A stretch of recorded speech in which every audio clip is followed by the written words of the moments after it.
Gostaria de saudá-los com a graça e a paz de nosso Senhor e Salvador Jesus Cristo. Estamos estudando na nossa escola bíblica dominical o Catecismo Maior de Westminster e hoje vamos iniciar o capítulo 10, que fala sobre os benefícios da obra do mediador, na pergunta 57. Antes, vamos fazer uma oração pedindo direcionamento de Deus para essa escola bíblica. Senhor nosso Deus, nosso eterno Pai, louvado seja o teu nome. Queremos, ó Pai, te pedir que tu venhas abençoar esse momento, a esse momento que vamos aprender mais da tua palavra, que é viva e que também é eficaz. Que a tua palavra possa transformar nossas vidas e que possamos sair daqui cheios do teu conhecimento, mas que também possamos não somente reter o conhecimento, mas que possamos vir a dar muitos frutos através dele. Que tu possas continuar abençoando-nos, livrando e nos guardando de todo mal. Fala aos nossos corações, ó Pai, e transforma nossas vidas. É o que eu te oro, te agradecendo, em nome e por amor de Jesus Cristo. Amém. Amém, irmão. Então, vamos ver quais são os benefícios da obra do mediador. Não esquecendo que essa escola bíblica está baseada no Catecismo Maior de Westminster comentado, que foi escrito por Johannes Gerhardus Voss, e também pelo comentário do Catecismo Maior de Westminster da Igreja Presbiteriana Aliança, na cidade de Limeira. Então a pergunta 57 é: quais os benefícios que Cristo adquiriu pela sua mediação? Quais os benefícios que Cristo adquiriu pela sua mediação? A resposta que os teólogos lá de Westminster chegaram à conclusão que a melhor resposta seria que Cristo, pela sua mediação, adquiriu a redenção, juntamente com todos os mais benefícios do pacto da graça. Então, a resposta tem a ver com a redenção. Mas não somente isso. Todos os demais benefícios do pacto da graça, que é isso que vamos estudar, vamos aprofundar nessa aula de hoje. Então, quais são os benefícios que Cristo adquiriu pela sua mediação? Bom, existem várias passagens bíblicas que nos orientam exatamente nessa resposta com relação à redenção e também nos benefícios do pacto da graça. A primeira passagem bíblica que gosto de destacar é exatamente quando Jó, lá no início, ele esperava por Cristo como seu Redentor. A passagem bíblica está em Jó, capítulo 19, versículo 25, quando ele diz: porque eu sei que o meu Redentor vive e por fim se levantará sobre a terra.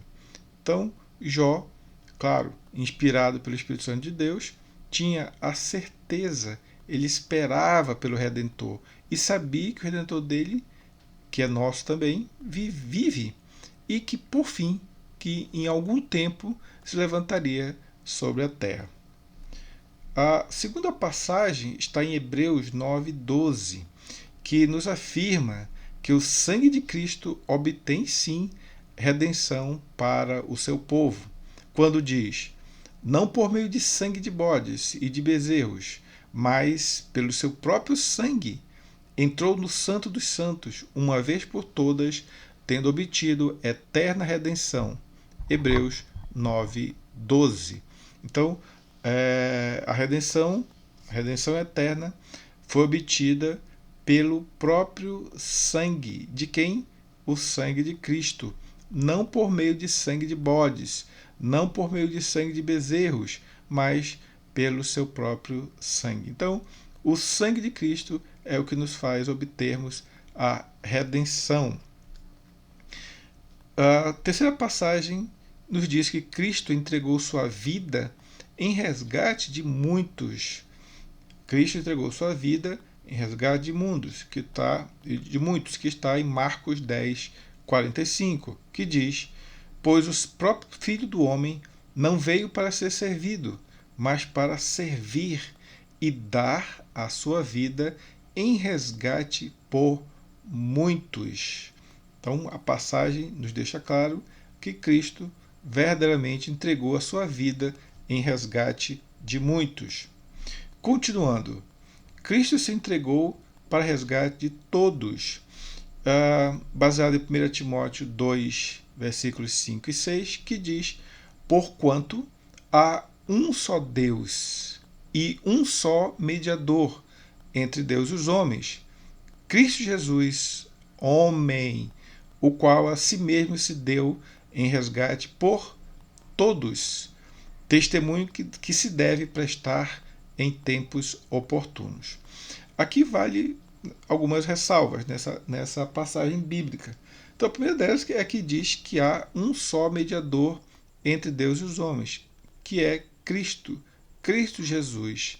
E aqui o destaque que esse Cristo Jesus, ele é homem, aquilo que eu sempre gosto de falar. Quem está sentado à direita de Deus Pai Todo-Poderoso é um homem. E esse homem se deu em resgate por todos. Vale a pena citar, vale a pena frisar que esse todos não quer dizer todas as pessoas do mundo. Esse todos aqui são todos aqueles pelos quais Cristo morreu. E por quem Cristo morreu? Somente por aqueles que foram eleitos antes da fundação do mundo, lá na eternidade, quando ninguém tinha feito nenhum bem, nenhum mal. Deus já tinha elegido toda a sua igreja. Então, esse todos aqui não é aquela doutrina da salvação universal. Não, não. Só serão salvos aqueles que foram eleitos por Deus antes da fundação do mundo. Seguindo, nós somos justificados mediante a redenção de Cristo. Passagem que está em Romanos 3,24, que diz: sendo justificados gratuitamente por sua graça, mediante a redenção que há em Cristo Jesus. Fica claro que a nossa justificação ela é por sua graça, mediante o quê? A redenção que há em Cristo Jesus. E essa justificação ela é gratuita. Não esqueçamos que essa gratuidade ela é para mim e para vocês. Não foi de graça para Jesus, que teve que dar a sua própria vida, teve que derramar o seu próprio sangue. E tem mais outra passagem que nos fala que Cristo se fez redenção para o seu povo. Está baseado em 1 Coríntios 1,30, quando diz: mas vós sois dele, em Cristo Jesus, o qual se nos tornou da parte de Deus sabedoria e justiça e santificação e redenção. Então, Cristo se fez redenção por cada um de nós. Outra passagem é que nos diz que a redenção é mediante o sangue e a graça de Cristo. Efésios 1,7 que nos diz que no qual temos a redenção pelo seu sangue, o sangue de Cristo, a remissão dos pecados, o perdão dos nossos pecados, segundo a riqueza da sua graça. Então, mais uma passagem que nos diz que a graça de Deus que nos dá a remissão dos nossos pecados, mediante, obviamente, o derramamento do sangue de Cristo. A redenção, ela verdadeiramente ela é mediante o sangue de Cristo e a graça de Cristo também. O perdão dos pecados depende da redenção do sangue de Cristo. Então, mais uma passagem que nos fala a respeito de que a remissão dos nossos pecados depende da redenção ou da morte, né? Redenção, derramamento do sangue de Cristo. Quando diz em Colossenses 1, 13 e 14 que ele nos libertou do império das trevas e nos transportou para o reino do Filho do seu amor, no qual temos a redenção. a remissão dos pecados. Então, mais uma passagem que nos deixa claro que a remissão dos nossos pecados, ou o perdão dos nossos pecados, depende da redenção de Cristo, que é através do seu derramamento do seu sangue. Romanos 8:32 nos fala sobre benefícios da graça, porque a resposta àquela pergunta diz que os benefícios que Cristo adquiriu para a sua mediação têm a ver com a redenção e também os demais benefícios da graça de Deus. Já vimos algumas passagens que falam sobre a graça. A graça, por exemplo, aqui, Efésios 1:7. Mas aqui tem mais uma passagem que fala sobre a graça. Vamos ver o que diz Romanos 8:32, que diz: aquele que não poupou o seu próprio filho, antes por todos nós o entregou, porventura não nos dará graciosamente com ele todas as coisas? Então, a passagem nos fala de graciosamente, não nos dará graciosamente. O que esse dará graciosamente? É exatamente o derramamento da graça de Deus. Então, aquele que não poupou o seu próprio filho, e será que esse que não poupou o seu próprio filho também não vai dar graciosamente, quer dizer, não vai nos dar de forma gratuita, com ele, com Cristo, todas as coisas? Então aqui estão todos os benefícios da graça de Deus, que não se resume a somente a redenção. Há diversos outros benefícios que veremos em seguida. Além disso, você tem aqui como última passagem bíblica que nos dá base para aquela resposta que os teólogos de Westminster estabeleceram.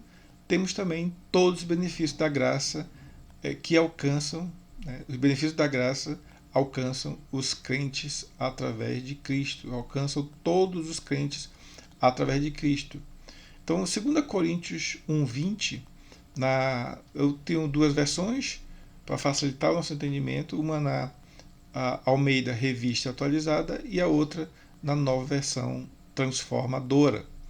Então, na versão Almeida Revista e Atualizada diz: porque quantas são as promessas de Deus, tantas tem nele o sim, porquanto também por ele é o amém, para a glória de Deus, por nosso intermédio.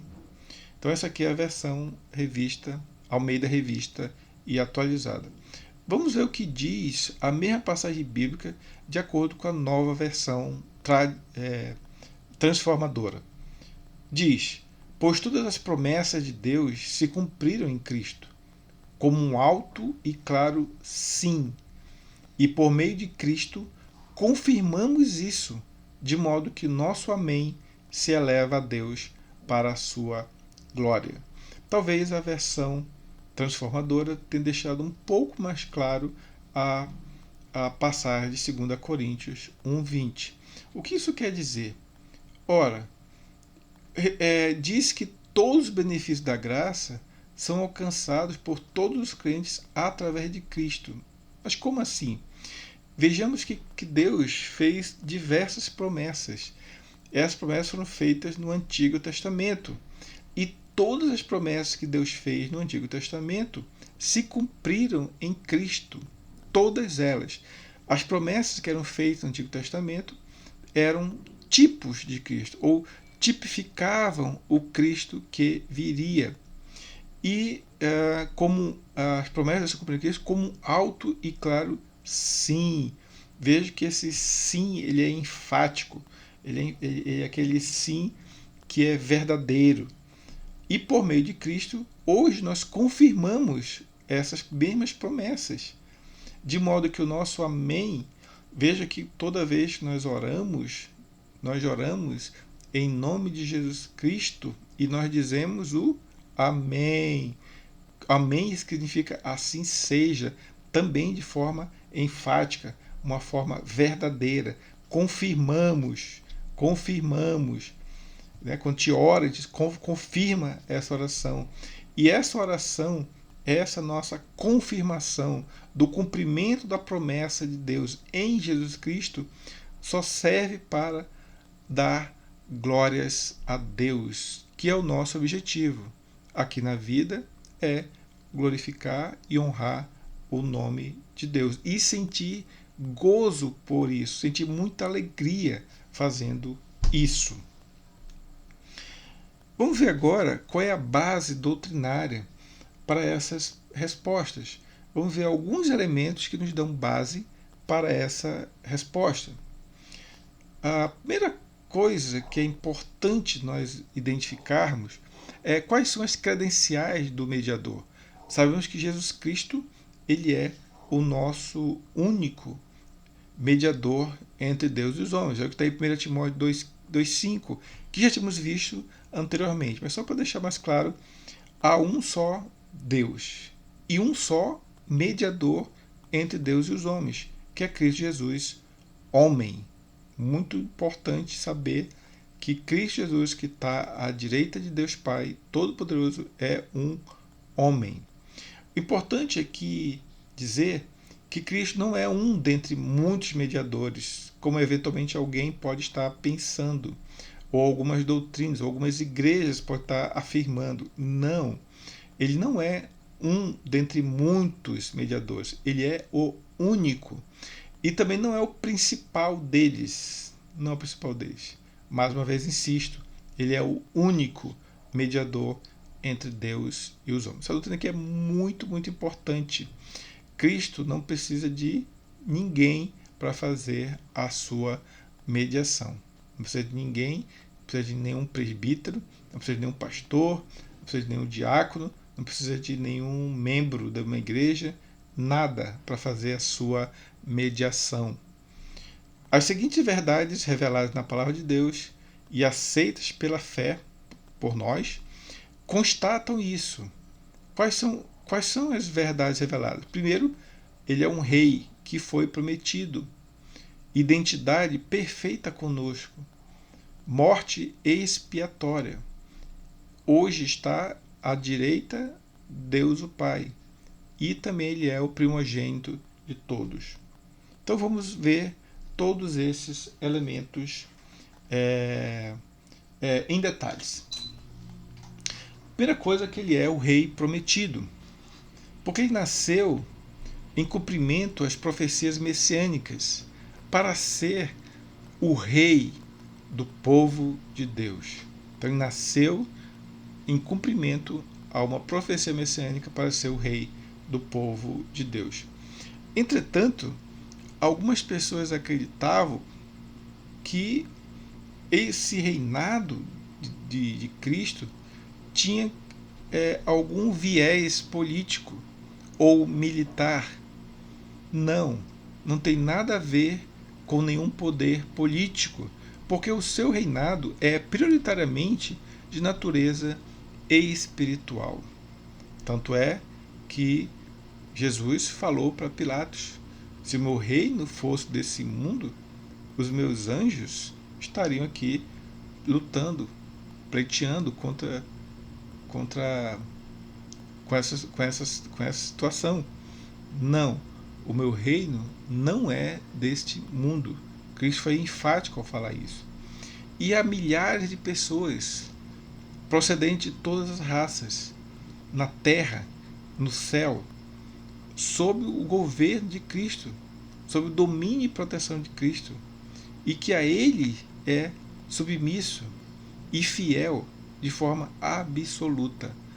E interessante é que destaque para todas as raças, ou seja, Cristo, que veio para o que era seu, ou seja, para os judeus, mas os seus não o receberam. Está lá em João, capítulo 1.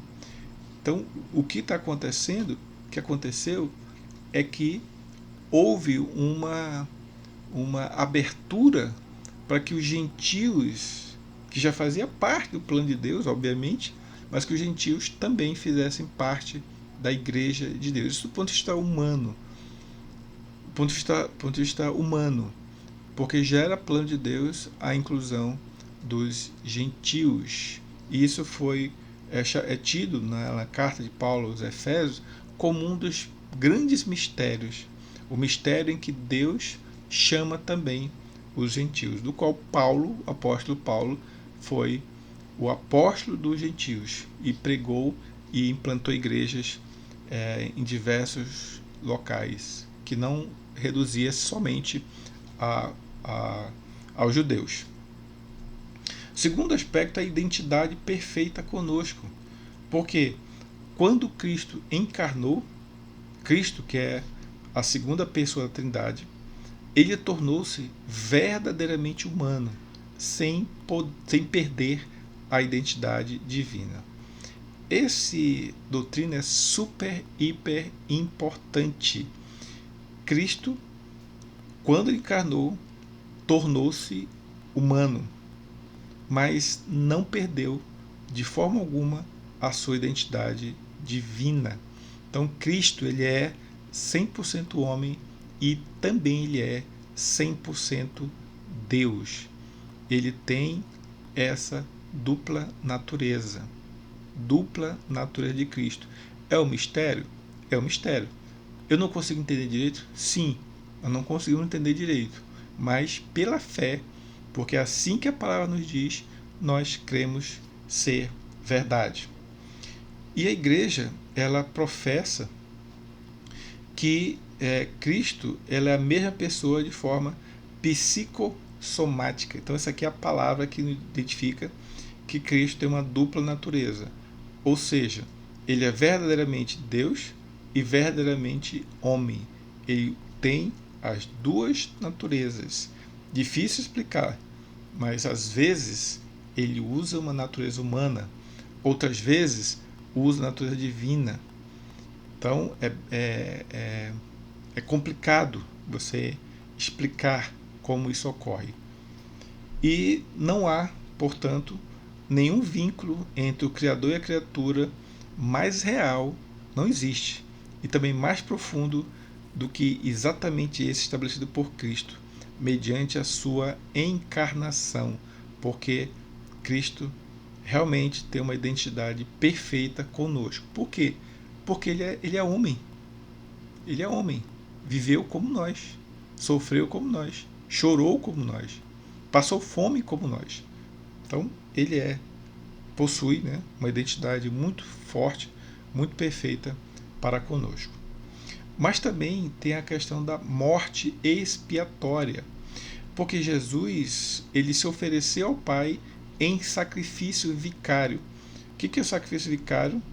É o sacrifício substitutivo, sendo ao mesmo tempo vítima substituta, e sacerdote, porque ele ofertou. Ele ofertou quem? Ele ofertou a si mesmo. Então ele foi o cordeiro, mas também ele foi o sacerdote. Isso ao mesmo tempo. Como cordeiro vicário, ou seja, como cordeiro substituto, morreu uma só vez para expiar os pecados de muitos, isto é, dos eleitos, somente daqueles que foram eleitos por Deus antes da fundação do mundo. E como sacerdote, ele entrou no Santo dos Santos, onde permanece intercedendo por todos os santos, por todos os eleitos, por todos aqueles que foram chamados por Deus para uma vida santa e irrepreensível na presença de Deus, de acordo com Efésios, capítulo 1, versículo 3. Hoje, Cristo está à direita do Pai. O Cristo ressurreto, que, levando a natureza humana, assentou-se à destra ou à direita do Pai, isto é, no trono, corpo trinitário. É muito importante nós sabermos disso. Cristo está à direita do Pai. Quem está à direita do Pai é um homem, como já havia falado. Então aqui, muito importante, que ele levou a natureza humana a sentar-se à direita do Senhor dos Senhores, ao Deus dos deuses, ao Pai dos pais, ao médico dos médicos. Então Cristo levou a natureza humana. E esse assentar-se à direita do Pai é algo de muita honra. Ninguém se achega a um rei se não for convidado. Só que Cristo conseguiu, pelo seu sacrifício, pela sua ressurreição, pela sua ascensão, ele atingiu a esse privilégio, a essa grande honraria de poder sentar-se à direita de Deus, o Pai. E o elo entre Deus e o homem foi estabelecido de forma perfeita. Por quê? A humanidade está em Deus e Deus está na humanidade, na pessoa do Deus Filho, na pessoa de Jesus Cristo. A humanidade está em Deus e Deus está na humanidade, estabelecendo um elo forte, um elo perfeito entre Deus e o homem. E como o quinto aspecto das credenciais do mediador, nós temos que Cristo ele é o unigênito do Pai, mas também ele é o primogênito da nova humanidade. Perceba que essa nova humanidade foi gerada em Cristo. E a Bíblia nos chama de segundo Adão. Por quê? Através do primeiro Adão que gerou-se toda a humanidade. Só que essa humanidade foi gerada, já nasce pecadora, já nasce com o pecado de Adão. Só que nessa nova humanidade gerada em Cristo, Cristo pagou pelo nosso pecado. Então, muito importante nós sabermos que no segundo Adão, todos os nossos pecados são perdoados em Cristo.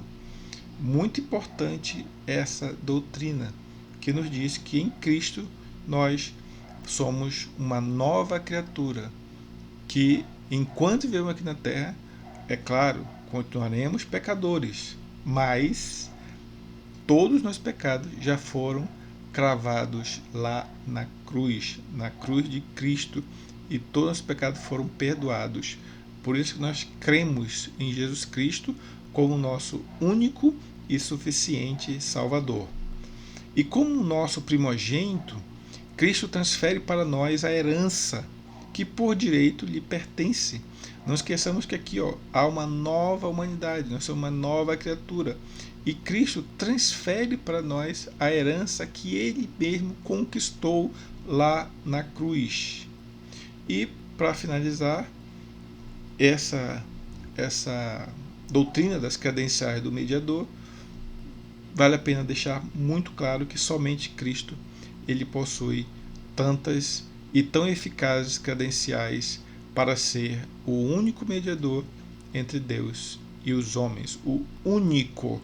Então, somente Cristo possui as credenciais para ser o nosso único mediador entre Deus e também os homens, entre Deus e os homens. Uma outra parte dessa doutrina, dessa explanação mais doutrinária, vamos falar um pouco sobre a mediação vicária, a mediação substitutiva. Lembrando que os sacerdotes lá da antiga aliança, eles não se sacrificavam em favor dos pecadores. Não. O que os sacerdotes faziam? Eles matavam animais. E esses animais eram substitutos. E os animais eram ofertados em lugar dos pecadores. Então, ao invés da morte do próprio homem, o que o homem fazia? Matava um animal substitutivo. Por quê? Tinha que haver derramamento de sangue, porque sem derramamento de sangue não há remissão de pecados, não há como. Então o que o homem fazia? Matava um animal. Eu sempre gosto de usar o termo o justo, que era o animal, pagando pelo injusto, que é o homem. Mas lembra aqui que interessante que os sacerdotes não se sacrificavam, mas eles sacrificavam o quê? Os animais. E o animal, portanto, era morto em holocausto pela vida humana. Então, o animal era morto para que o homem pudesse pagar pelos seus pecados. Só que esse ritual era um ritual temporário.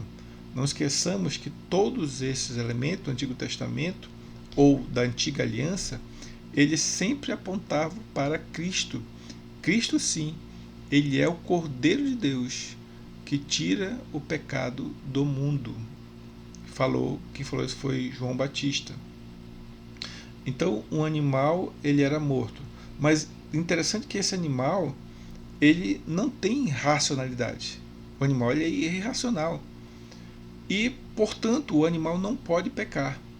Se o animal não pode pecar, porque não pode responder por si, porque não tem a racionalidade, não é um animal que tem a razão, mas tem instintos, mas não tem razão, então, portanto, não pode responder por si. Mas, desse caso, como o animal não pode responder por si mesmo, da mesma forma, ele também não pode responder pelo homem. Por isso que eu falei que o sacrifício, o holocausto dos animais era temporário, porque todo ano tinha-se que haver esses mesmos rituais de matança de animais para pagar pelos pecados dos homens. Mas, mesmo assim, o animal substitutivo morria pelo pecador potencial, que é responsável tanto de forma cognitiva como de forma volitiva. O que é cognitivo? Ele tem conhecimento. Então o pecador sabe que ele comete pecado. E também volitivo, porque além de saber que peca, ele peca por sua inteira vontade. Embora já nasceu pecador, mas aqui no caso ele sabe que tem cometido pecado e ele também faz isso por sua própria vontade. Então, isso aqui é o resumo da mediação vicária. Agora, Cristo, que é o inimputável, ou seja, não merece, como Cristo não cometeu nenhum pecado, então não merece a culpa do pecado. Não merece, porque não cometeu pecado, mas ele é inimputável e também imaculável, você não tem nenhuma mácula, não tem nenhum pecado. Então Cristo, ele é o inimputável e imaculável por essência e natureza. Só que Cristo ele foi sacrificado por seres pervertidos e totalmente depravados. Quem são os seres pervertidos e totalmente depravados? Somos nós. Nós somos seres pervertidos e totalmente depravados. Então aqui, o justo é pagando pelos injustos. Cristo pagando por nós, pecadores. O essencialmente puro e incontaminável assume o lugar do impuro, que foi isso que Cristo fez por mim e por vocês. Agora, nós somos feitos santos, fomos libertados do nosso egocentrismo e da nossa egolatria, separados do mundo e colocados na presença de Deus em comunhão com o próprio Deus.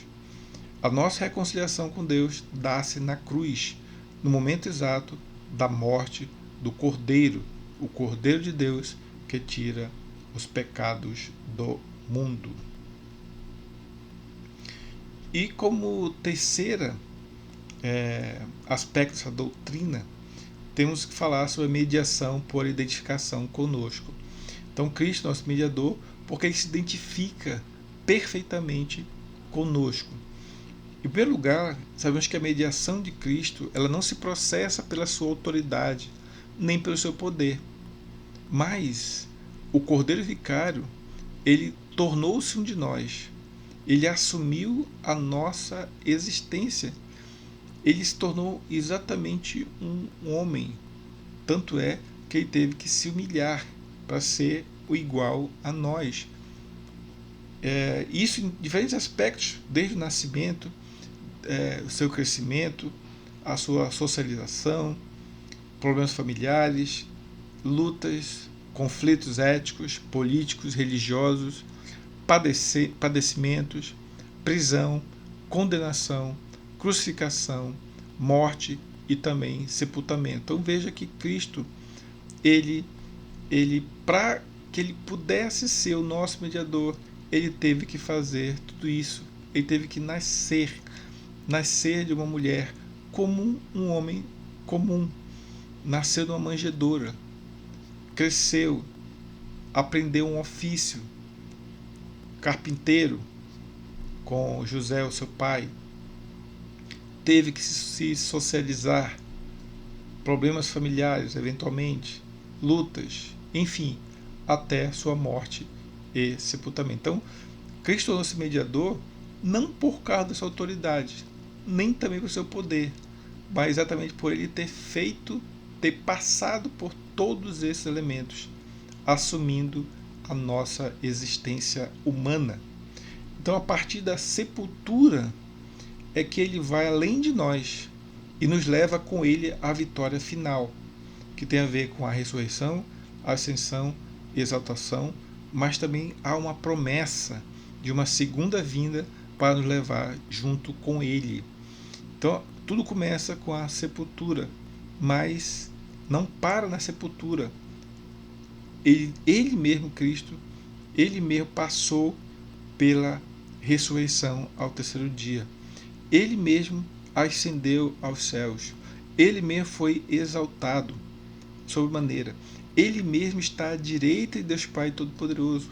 E há uma promessa de que ele vai voltar uma segunda vez para nos levar para junto dele. A mediação de Cristo começa, portanto, lá no nascimento de Cristo, lá naquela manjedoura, de forma bastante humilde, mas ela realiza-se no Calvário, na sua morte, culmina na ressurreição e consuma-se na entronização à direita de Deus, o Pai. Nós não compreendemos exatamente o modo como essa redenção ela aconteceu. Nós não sabemos exatamente como aconteceu, embora haja diversas opiniões, e todas as opiniões são bíblicas. Por exemplo, há uma opinião que diz que foi por resgate. Uma vez que nós éramos escravos do maligno, do pecado e da morte, fomos resgatados por Cristo. Essa é uma opinião bíblica. Uma segunda opinião bíblica também é por satisfação, onde o Filho do Homem, ao morrer injustamente pelo homem, ele satisfez a justiça divina e eliminou a sua ira contra os que aceitam a sua morte substituta. Então, aqui diz que Cristo satisfez a justiça divina.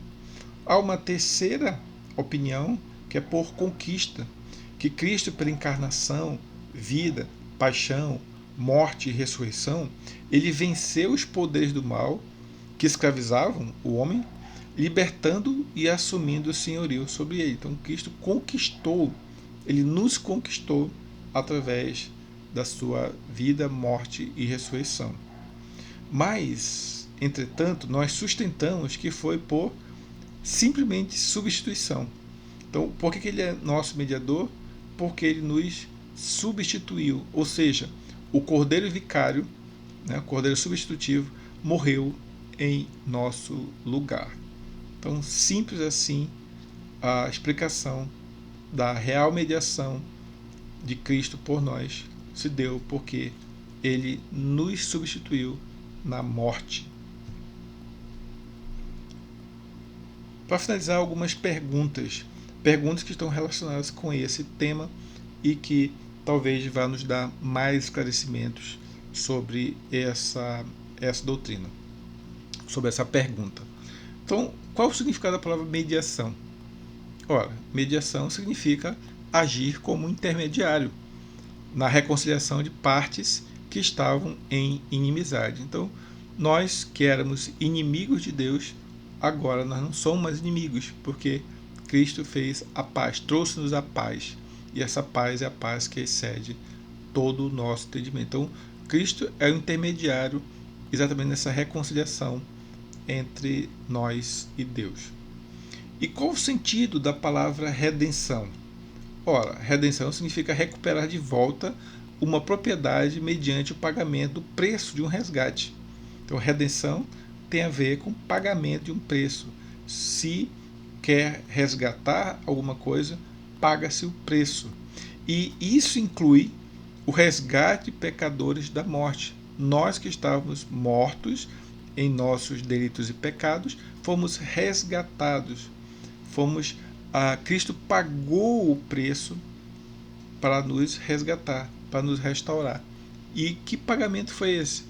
Foi exatamente a sua morte. Foi na cruz. Foi a morte de Cristo. Deus entregou o seu sangue por cada um de nós. Por isso que nós temos hoje a redenção somente em Cristo, porque somente Ele morreu para pagar pelos nossos pecados. Muito importante dizer que não poderia ser qualquer homem que poderia morrer, porque esse homem que tinha que morrer para nos resgatar tinha que ser livre de qualquer pecado, porque um pecador não pode pagar por um outro pecador. Tem que ser alguém que não tenha pecado, e esse sim pode pagar pelo pecador. E por que foi necessário que Cristo pagasse um preço de resgate pela nossa redenção? Ora, porque toda a raça humana, toda é toda mesmo, tá? Porque toda a raça humana era culpada diante de Deus. E de acordo com o seu justo juízo, com o justo juízo de Deus, era merecedora da morte eterna. Então, nós como pecadores, o que o pecador merece? Morte. Interessante é que lá em Gênesis capítulo 2, Deus disse assim para Adão: de toda a árvore do jardim podeis comer livremente, mas da árvore do conhecimento do bem e do mal não comerás, porque no dia que dela comerdes certamente morrerás. Então, a morte, o pecado trouxe a morte para todos nós. Pecado gera morte. Então Cristo morreu para pagar pelo nosso pecado. Então, ao invés de nós morrermos, Cristo morreu por cada um de nós, por cada um dos eleitos. E a quem Cristo pagou o preço do resgate? Obviamente que Cristo pagou para Deus. Cristo veio para destruir as obras de Satanás, isso é claro. Mas não para pagar a Satanás o preço. Tem algumas pessoas que acreditam como se Cristo teve que pagar um preço para Satanás. Isso não é verdade, isso não é bíblico. Agora, é claro que ele destruiu as obras de Satanás. Porque quando ele fez o pagamento para Deus, ele falou: está consumado. Ele conseguiu destruir toda e qualquer obra de Satanás. Está consumado. Ele consumou a obra da redenção ali na sua morte. Agora, se Deus é amor, por que exigiu tal pagamento?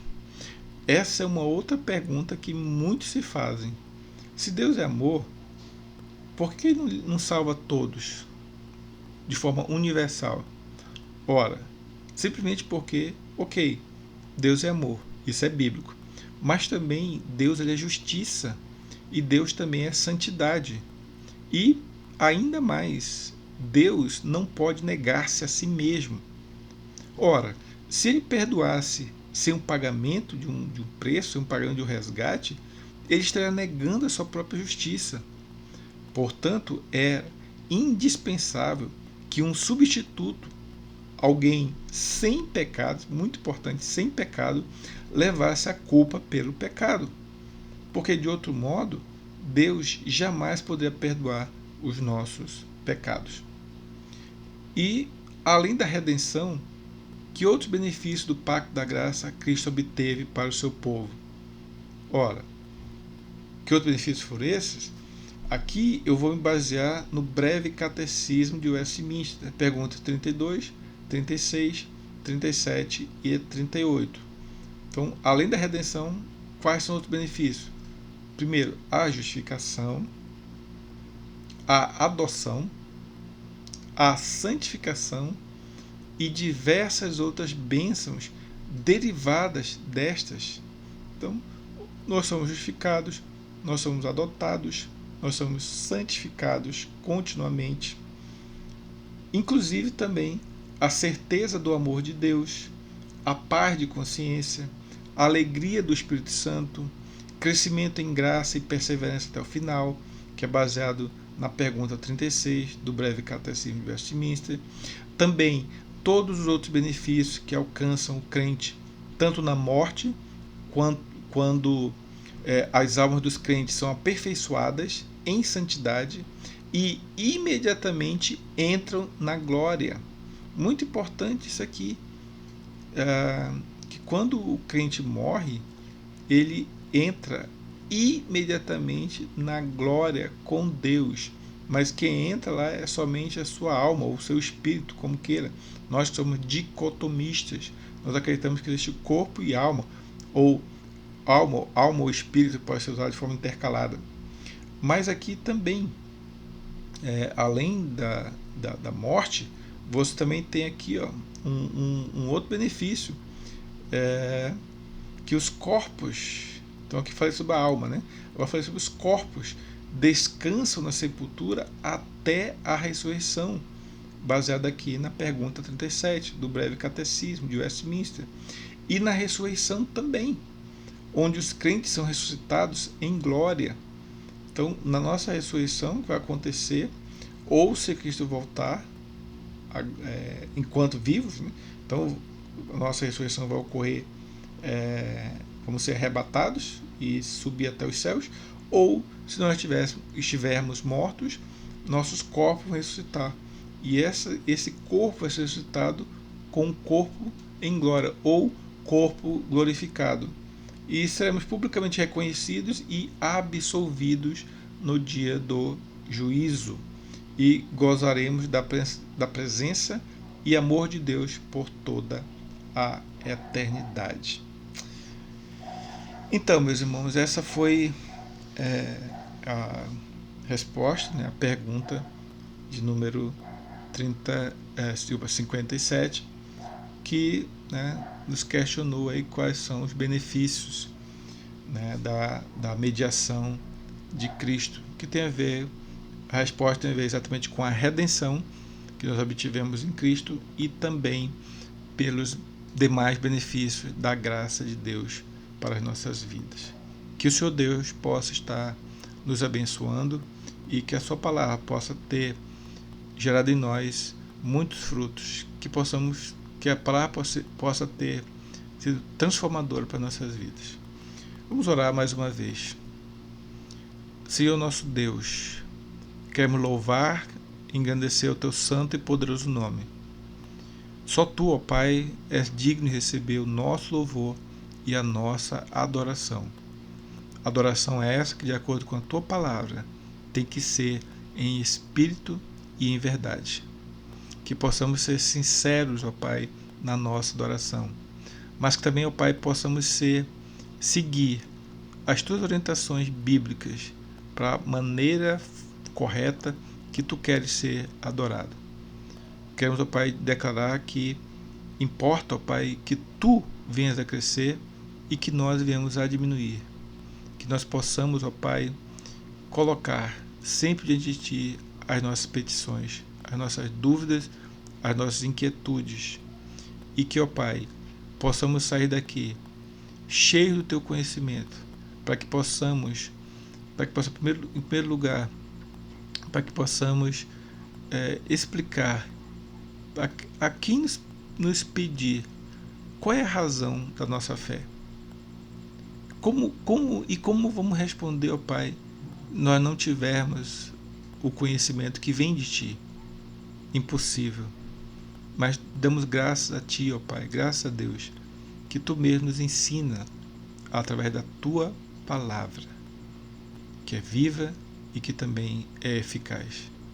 Queremos, ó Pai Santo, lá no dia do juízo, sermos vistos, juízo final, sermos vistos por Ti como obreiros aprovados que manejam muito bem a palavra da verdade. Auxilia-nos, ajuda-nos, portanto, ó Pai. Carecemos de Ti, carecemos da Tua presença constante no nosso meio. Sei com a Tua igreja, ó Pai. É o que eu te oro, agradecido, em nome e por amor de Jesus Cristo. Amém. Amém, irmãos. Que o Senhor Deus nos abençoe em Cristo Jesus, nosso Senhor e Salvador. Amém.